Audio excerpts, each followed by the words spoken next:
Hello and welcome. This is John Dexter. I hope you're all keeping well. I have decided to do a little bit more videos on my editing process of my images. I think two reasons. One, because I've had quite a few comments of people saying that they would like to see that, and also I think it's going to be of more interest to people rather than me just standing in a field pointing the camera at something. There's so many videos out there with people taking images with compositions and so on. So with my type of photography, that you could call it abstract, I prefer to call it photographic art. It might be of interest for people to see how I actually create my images from scratch. Let me know if you agree that this is more of an interest to you. First thing is, I use for 80% of my editing process is done on a Apple app called iColorama, which has to be done on an iPad. It's only available for Apple. If you are interested in doing this sort of editing of your images, I highly recommend you get it. It's only £4.99. Allows you to do so many things to your images, and I absolutely love it and found it very helpful. Now, I'm not saying that everything I do on this app cannot be done in Photoshop or Lightroom. It probably can. I'm not really conversant with Photoshop or Lightroom. I find it just so complicated that I just don't think I'd ever get my head around it. So I love this iColorama. So the first one I'm going to do, I went down to Hythe Marina in Southampton the other day and took some images. There's a pier and a ferry at Hythe, but I did take some images of that, but I'm not actually editing those. I'm editing these, and there were two in particular which I liked, and I thought if I combine these two together I might be able to get a good final image. So let's open up iColorama and we'll get stuck straight into it. Okay, the first thing I am going to do is open up my base image, which I've done in iColorama. I always open it up as a TIFF file. Reason being is if you do any adjustments to the image in any editing software before you open it up in iColorama, and if you were to open it up as a raw file, it wouldn't be recognizing the adjustments, the changes you'd made, whereas it does in a TIFF file. So I always open it up as a TIFF file. But you could open it up as a JPEG if you wanted to, but I always think it'd probably be better quality as a TIFF. So we have our base image, and the first thing we're going to do is go to Effects and Blend, and then we're going to add our second image, and then I'm going to go down the various blending modes to see which one suits this particular image, and in this actual one I did actually pick average, but I usually go through the whole lot to see which one is best. I would then just line up the second image to the first one where I think I want it to be, and then in this case I'm just going to line up the water line here. And once I've done that and I'm happy with that, I just click on the apply button at the top right, and it is saved to my steps box on the left hand side here, so it's saved to number 2. Okay, the next thing I want to do with this image is create a reflection. So I'm going to go up to a form, mirror, and I think it's the second one down. It gives us that mirror effect. Now I want to delete the top half of this image, so I'll go to brush mask and just delete that upper half. Let's reduce the brush size slightly, and I'm going to come down to the waterline, and if I press on show, it actually reds out the area that I'm deleting, which is a great help. So I'm just going to come down roughly to the waterline, which is about there. Probably gone over a little bit there, so click on erase, just clean that up a little bit. Okay, so I'm happy with that. So I'm going to apply that adjustment, and as long as I don't shut that actual box, I can now make any other adjustments to the lower half without it affecting the top half. If I was to close this a box, it would give me a fresh sort of palette, if you like, to work on. So if I show you, I've still got the top half of the image read out. So what I want to do is make the lower part of this image a bit lighter, because a reflection should be. So I'm going to go to adjust, exposure, and I'm going to dial in 10%. But if I extreme, you see it's just affecting the lower part of the image. So I'm going to dial in 10% on that, and I'm happy with that. But I want to make the whole image a little bit lighter. But I can do that by just clicking on apply and then going to my steps box and just opening up that image that I've just done, and I have now basically a fresh palette to work on. If I show you the brush mask, the part I erased is now not erased, if you like. So what I'm going to do there is again go to exposure, and I'm just going to dial in another 10%. As you can see, it's adjusting the whole image now. I'm going to dial in 10%, and that has basically lightened up the whole image, but I have the lower part that bit lighter than the top half.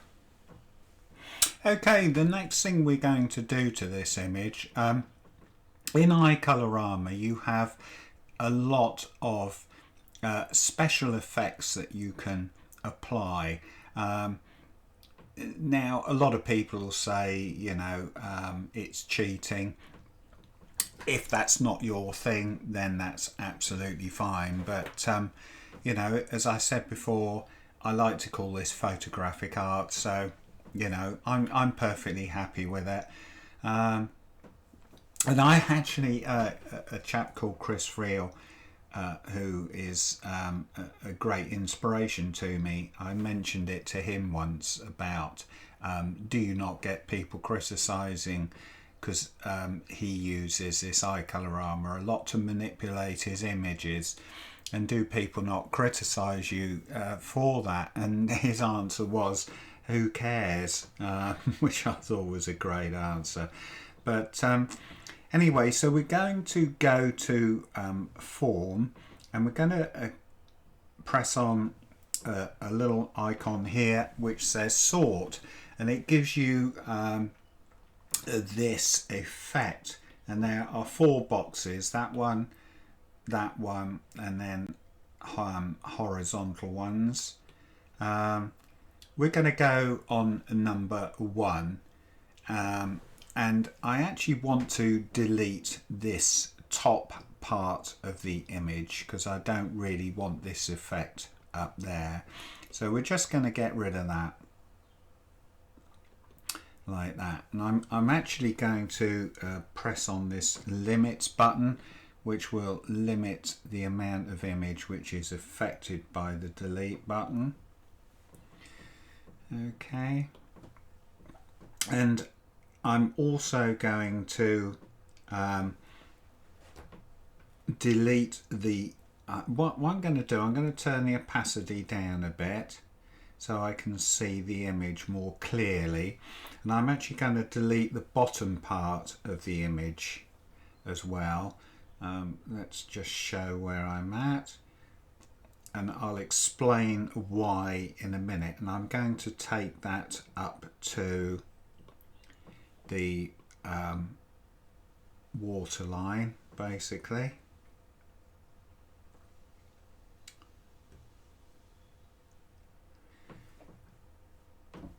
And I'm going to this displace, let me turn the opacity up a bit more again, and this displace lever or slider here, you can make adjustments to the effect it makes. I'm going to leave that on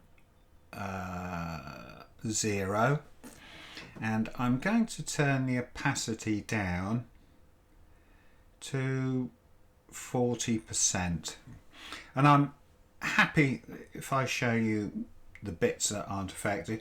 So I'm happy with the effect I've got on the top half of the image there, but what I now want to do is do the same to the bottom half, but I want to do it a bit more extreme. So I'm going to save that or apply it, and I'm going to then reopen the image, and I'm going to now make the adjustments, the same adjustments to the lower part of the image. So we're now going to do exactly the same. We're going to pick sort, only this time I'm going to pick image number 2, I think, and I'm just going to reduce the opacity to be able to see the image more clearly, and I'm now going to delete the whole top edge of that image, reduce the brush size down again, and I'm going to reduce I'm going to erase that whole top edge down to the waterline. So this effect now is only affecting the lower part of the image, and I just want to I think displace is about right where it is, which is on 0, and I just want to reduce the opacity of that probably to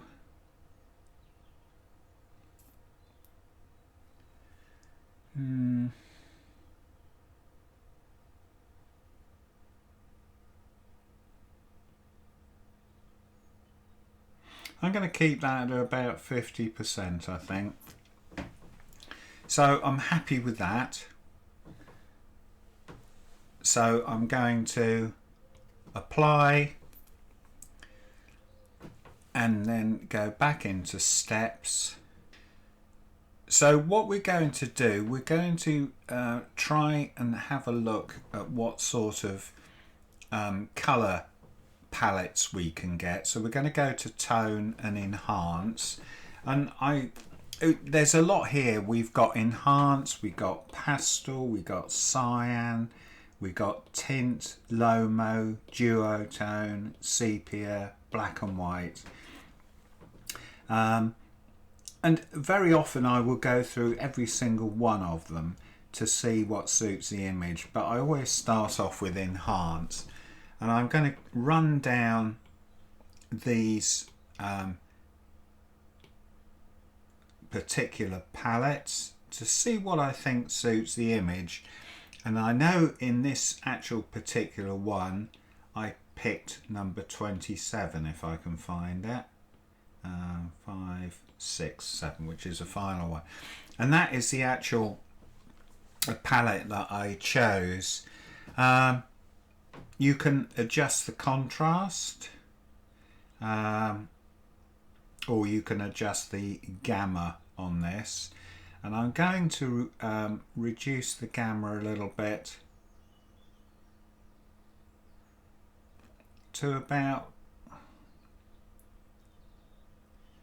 yeah, probably about 75 minus 75, I think, which I think is quite appealing. And that is all I'm going to do to this image in iColorama. I'm now going to apply that setting, and I am going to save it either as a JPEG or a PNG. I usually save it as a PNG and then convert it in Photoshop Elements to a TIFF file that I can then open it up in Capture NX2, which I use for my editing. I always think, I don't know whether it's right, but I always think doing it that way you get a better quality file. So we're going to save that as a PNG, and we're now going to open that up in Capture NX2. Okay, so we've opened up our image in a Capture NX2. Obviously you could do this in Photoshop or Lightroom, and I have actually sort of made adjustments to this image, so I've deconstructed it for you. The first thing I did was just straighten it up a little bit because the waterline was a little bit askew, so I just sort of straightened it up. The next thing we did was just dialed in a little bit of color booster just to make it pop a little bit more. I just then tweaked the levels and curves. I just pulled the dark tones down a little bit, which gave me that. Auto retouch brush was literally just cleaning the image up as necessary. And the very final thing we did to it was crop it into a panorama crop, which I think suited this particular image. And that was it. There is your final product. Love it or hate it. You may not like it, you may not like the way it's been created, but hey, you know, it is what it is. So yeah, I really hope you've enjoyed seeing me make this image, and I'm planning on doing a lot more of these editing of my images, how I create them, because I think it's going to be a lot more interest to people than me just, as I said before, walking through a field with a camera taking pictures. So yeah, I think it's probably going to give you ideas, creative ideas, but please let me know in the comments below if you would like to see some more of these, and if you've liked it, please hit that like button. It all helps me to sort of get where I want to be with this YouTube channel. So yeah, I think that's it. Enough of me waffling on. Thanks very much for watching. Until the next image that I edit, this is John Dexter saying bye for now.